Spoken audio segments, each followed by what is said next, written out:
제12장. 욥이 대답하여 이르되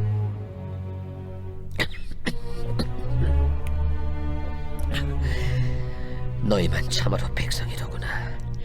너희가 죽으면 지혜도 죽겠구나. 나도 너희같이 생각이 있어.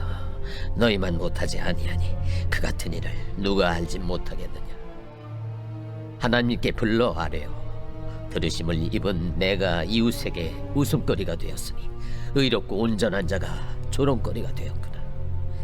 평안한 자의 마음은 재앙을 멸시하나 재앙이 실족하는 자를 기다리는구나. 강도의 장막은 형통하고 하나님을 진노하게 하는 자는 평안하니 하나님이 그의 손에 후히 주심이니라. 이제 모든 짐승에게 물어보라. 그것들이 내게 가르치리라. 공중의 새에게 물어보라. 그것들이 또한 내게 말하리라. 땅에게 말하라. 내게 가르치리라. 바다의 고기도 내게 설명하리라.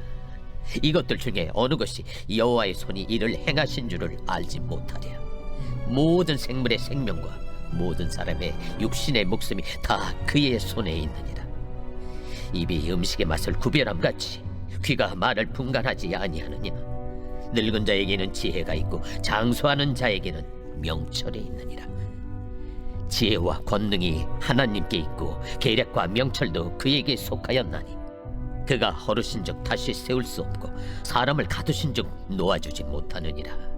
그가 물을 막으신즉 곧 마르고 물을 보내신즉 곧 땅을 뒤집나니 능력과 지혜가 그에게 있고 속은 자와 속이는 자가 다 그에게 속하였으므로 모사를 벌거벗겨 끌어가시며 재판장을 어리석은 자가 되게 하시며 왕들이 맨 것을 풀어 그들의 허리를 동이시며 제사장들을 벌거벗겨 끌어가시고 권력이 있는 자를 넘어뜨리시며 충성된 사람들의 말을 물리치시며 늙은 자들의 판단을 빼앗으시며 귀인들에게 멸시를 쏟으시며 강한 자의 띠를 부시며 어두운 가운데서 은밀한 것을 드러내시며 죽음의 그날을 광명한 대로 나오게 하시며 민족들을 커지게도 하시고 다시 멸하기도 하시며 민족들을 널리 퍼지게도 하시고 다시 끌려가게도 하시며 만민의 우두머리들의 총명을 빼앗으시고 그들을 길없는 거친 들에서 방황하게 하시며 빛없이 캄캄한 데를 더듬게 하시며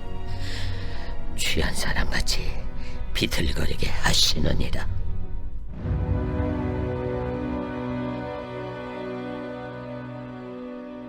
아멘, 할렐루야. 네, 오늘도 이 자리에 오신 우리 성도님들 한 분 한 분, 또 특별히 월초 새벽 기도회로 참여해 주셨는데 9월에 더 큰 하나님의 은혜와 평강과 복의 복이 여러분들의 삶에 가득 넘치기를 간절히 축원드립니다. 아멘. 자, 우리가 오늘 본문 말씀을 보면 이 욥의 세 친구 가운데 이제 마지막 소발의 무자비하고 거친 말에 이제 욥이 대답을 하는 내용이 나오게 됩니다. 이 욥이 보기에 세 친구들은 이 인과응보적인 그 논리를 가지고 계속해서 욥을 정죄했지요. 자, 그래서 욥은 이제 소반 한 사람만이 아닌 이제 세 사람을 두고서 모두 대답을 하고 있습니다. 오늘 우리가 읽은 이 12장에서 이 14장까지는 욥의 대답이 나오게 돼요. 그래서 세 친구들과의 1차 변론의 마지막 대목이 이제 오늘 본문 말씀입니다. 자, 먼저 욥은 친구들의 섣부른 그 판단 그리고 그 독설에 대해서 비판을 하게 됩니다. 2절 말씀을 함께 보면 너희만 참으로 백성이로구나. 너희가 죽으면 지혜도 죽겠구나 라고 말씀합니다. 어제 읽었던 11장에서 소발은 하나님의 지혜의 그 오묘함, 그것을 말하면서 욥의 미련함을 지적했습니다. 이는 은연중에 자기가 욥보다 훨씬 더 지혜롭다라는 것을 단적으로 보여주는 그런 언사였지요. 자, 그런데 욥이 볼 때는 이는 소발뿐만 아니라 세 친구 모두가 다 마찬가지라는 것이죠. 그들은 욥을 가르치고자 하였습니다. 그래서 욥은 이제 말하는 것입니다. 여기 너희만 참으로 백성이로구나. 그러니까 이 말은 너희만 사람이냐? 나도 사람이다 라는 이 말이죠. 모두가 아는 이 인과응보적인 사고로 욥을 정죄하는 그들을 반박하는 말입니다. 조금 더 의역해보면 너희만 아냐? 나도 알고 있다. 그 하나님의 모든 섭리와 뜻을 알고 있다라는 것이죠. 그러면서 너희가 죽으면 지혜도 죽겠구나라고 이야기하면서 친구들의 그 오만함을 어떻게 보면 비꼬고 있는 욥의 말이라고 할 수 있겠습니다. 자, 이어서 4절 말씀은 욥은 그래도 자기가 한때 하나님을 온전히 경외했던 사람인데 이제는 친구들의 조롱이나 조롱거리로 전락했음을 한탄하고 있습니다. 욥은 자신의 이 고난의 이유에 대해서 전혀 풀리지 않는 그 의구심으로 이렇게 탄식하고 있는 것이지요. 그러면서 욥은 대단히 중요한 말을 하고 있습니다. 5절 말씀입니다. 평안한 자의 마음은 재앙을 멸시하나 재앙이 실족하는 자를 기다리는구나. 무슨 말입니까? 고통을 당해보지 않은 사람은 그 고통받는 자의 그 고통을 다 이해하지 못한다라는 말입니다. 남의 고난을 이해하지 못하는 사람이 함부로 내뱉는 말들이 고난 가운데 있는 자를 더욱더 고통스럽게 만든다라는 것이지요. 자, 이는 바로 친구들에 의해서 더욱 괴로움을 당하고 있는 욥 자신을 두고 하는 말이었습니다. 친구들은 욥 같은 극심한 고통을 당해보지 않았기에 욥의 형편을 다 이해할 수 없었던 것입니다. 그래서 공감과 위로보다는 비판과 정죄로 일관하면서 욥을 더욱더 힘들게 하였던 것이죠. 한마디로 그들은 불난 집에 부채질을 하고 있는 모습이었습니다. 자, 그러므로 우리는 항상 역지사지의 마음을 품어야 되지요.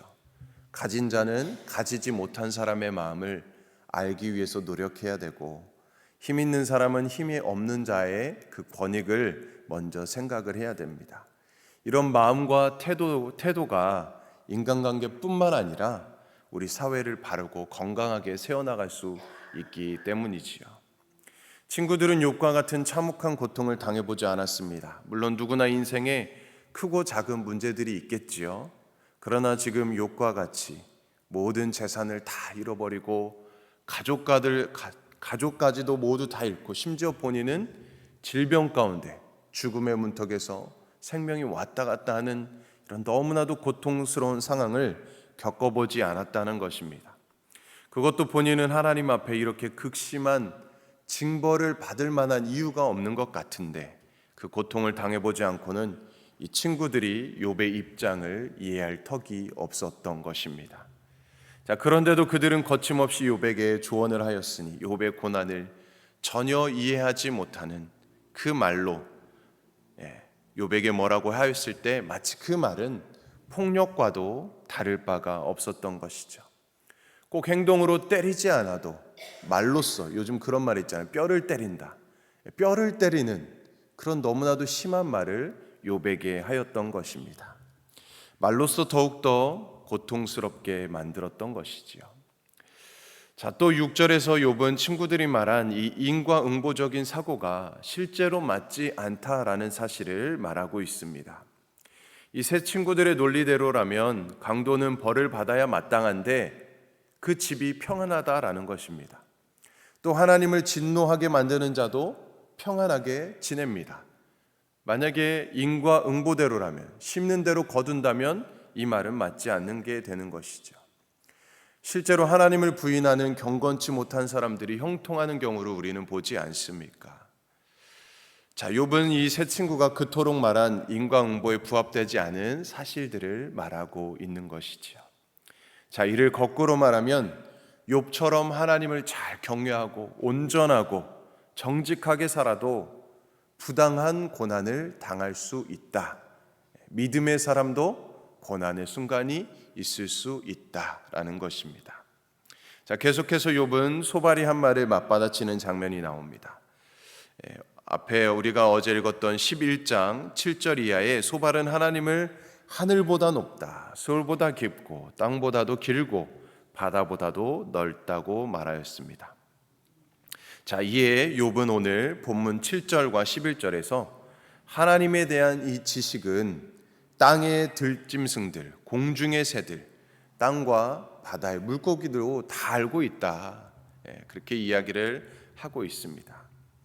이는 또한 소발의 욥을 들나귀 새끼와 같다라고 말한 것에 대한 반발이기도 합니다. 그렇게 무시를 하였죠.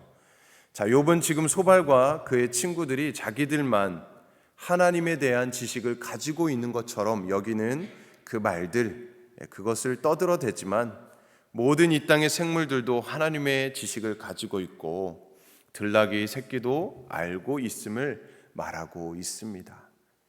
자, 그리고 이제 12절에서 16절은 하나님의 지혜와 권능에 대해서 말을 하고 있습니다.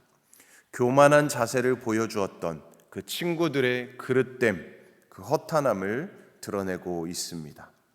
자, 먼저 12절에서 당시에 통용되던 일종의 격언인데요. 가장 탁월한 지혜는 노인들에게 있다라는 이 말을 합니다.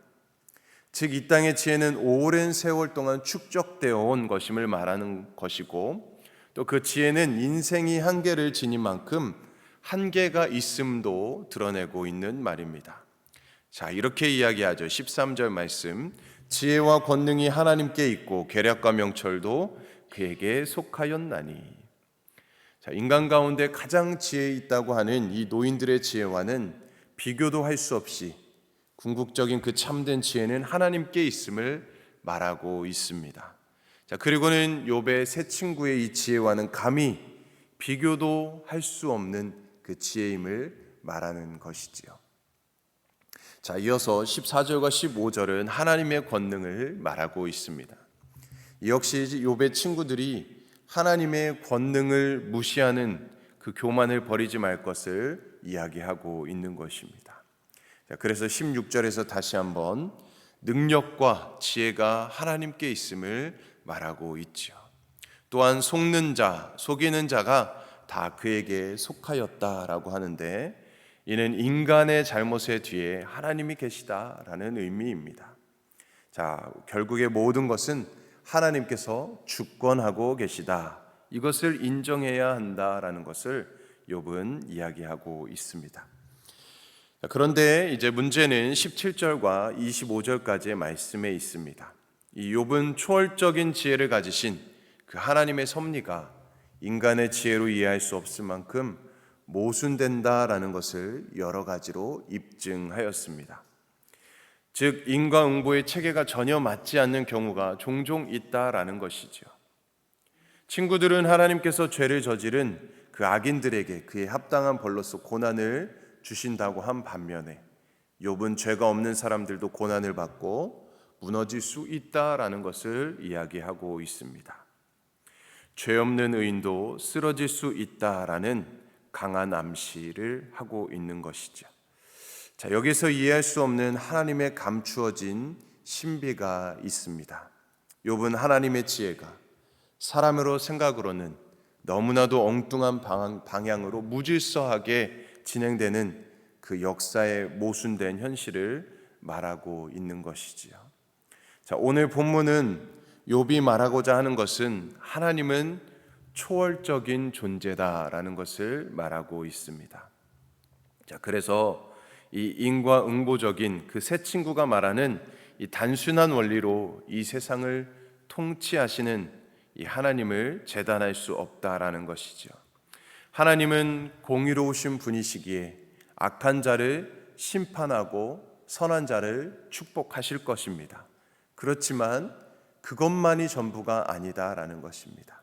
하나님은 그 인과응보의 원리를 초월하시는, 역사하시는 하나님이심을 이야기하고 있습니다. 이 인과응보의 원리는 단지 하나의 그 원리일 뿐이다라는 것을 말하고 있는 것이죠. 하나님의 지혜의 그 오묘함, 또 하나님의 그 지혜와 명철, 그 하나님의 그 놀라움을 우리 사람들은 재단할 수 없는 것이지요. 하나님은 무한하신 하나님, 전능하신 하나님, 우리 사람의 생각으로 그 모든 것을 가두어 둘 수 없습니다. 인간의 생각 속에 하나님을 가둬두려고 하는, 집어넣으려고 하는 그런 우를 범해서는 안 된다라는 것이죠. 우리가 가진 지혜로 하나님의 섭리를 다 이해하는 것은 불가능할 것입니다.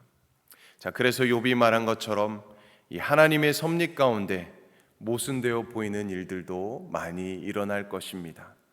의인이 고난을 당하고 악인이 형통한 것도 그 중에 하나일 것입니다. 그러나 우리 지혜로 모순되어 보인다고 해서 하나님의 섭리를 우리가 함부로 평가하는 것은 금물이겠지요. 우리는 이것을 기억하시면 됩니다. 하나님은 근본 선하신 분이심을, 따라서 그분의 섭리도 선할 것입니다. 우리가 보기에는 부정적이고 악하게 보이는 일도 궁극적으로 보면 하나님의 선을 이루어 가심을 우리는 기억할 수 있기를 바랍니다. 그러나 우리는 너무나도 자주 인간의 지혜로 기준으로 하나님의 섭리를 평가합니다. 하나님을 원망하고 불평하며 때로는 하나님의 섭리의 다양성이나 주권을 제한하기도 하지요. 그 모든 것이 하나님께는 악한 일이 될 수도 있음을, 마치 이 새 친구가 될 수 있음을 우리는 기억해야 됩니다. 그러므로 오늘 우리가 경험하는 그 어떤 일이라고 할지라도, 힘들고 좋지 못한 일이라고 할지라도 하나님의 주권, 하나님의 선하신 그 섭리를 따라서 이루어지는 일임을 우리는 잊지 말고 그 하나님의 선하신 뜻을 알고 깨닫기를 우리가 간절히 구하며 그 뜻대로 온전히 순종하며 살아가는 우리의 삶이 되기를 주님의 이름으로 간절히 소망하며 축원드립니다. 아멘. 우리 함께 기도하겠습니다. 하나님 아버지, 우리 인간이 만물의 영장이라고 해도 그것은 동식물이나 다른 사물에 비해서 그렇다는 것이지, 하나님께 견주면 동식물이나 인간이기에 유한하기는 마찬가지입니다. 그럼에도 우리 인간들에게는 하나님의 사랑을 입고 하나님을 바라볼 수 있는 은총을 베풀어 주시니 감사를 드립니다. 하나님의 생각이 우리의 생각과 다르며 하나님의 길은 우리의 길과도 다름을 고백합니다. 또한 하늘과 땅은 비교할 수 없을 정도로 차이가 있는 것처럼 하나님의 길은 우리의 길보다 높으며 하나님의 생각은 우리의 생각보다 넓으심을 고백합니다. 우리가 우리의 생각으로 우리의 삶을 충분히 잘 꾸려갈 수 있다는 오만함을 버리게 하시고 우리를 위하여 십자가에 피 흘려 주신 주님께 우리를 이탁하게 하여 주시옵소서. 오늘도 하나님께서 마음과 정성을 다하여서 심으신 우리의 삶의 자리에서 각자 주신 사명을 잘 감당케 하시고 주님께서 베푸시는 풍성함을 경험하는 우리의 삶이 될 수 있도록, 오늘 한날이 될 수 있도록 인도하여 주시옵소서. 감사드립니다. 모든 말씀 예수 그리스도의 이름으로 간절히 기도드리옵나이다. 아멘.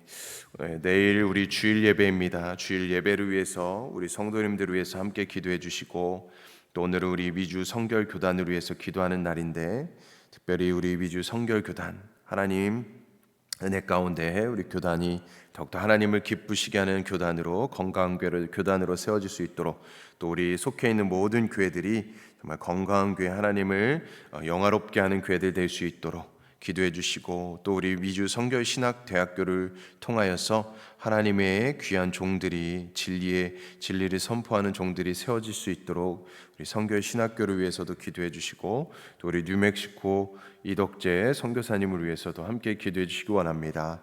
특별히 우리 뉴욕 성결교회 하나님의 사랑 가운데, 또 우리 담임 목사님 청빙 과정이 순적하게 은혜 가운데 진행되고, 또 주님의 마음에 합한 신실한 종이 세워질 수 있도록 기도해 주시고, 또 우리 모든 다음 세대를 위해서 기도합시다. 자녀들이 믿음으로 세워지도록 오직 하나님만을 섬기는 신실한 주의 자녀들 될 수 있도록 기도해 주시고, 또 우리 가정의 구원을 위해서도 기도합시다. 우리 모든 가족들 하나님 반드시 구원하여 주셔서 하나님 가정의 천국이 임하는 가정 될 수 있도록, 또 우리 가정 사업장, 또 일터를 위해서, 또 우리 개인의 기도 제목을 가지고 이 시간 우리 함께 주님의 이름 세 번 외치며 간절히 기도하겠습니다.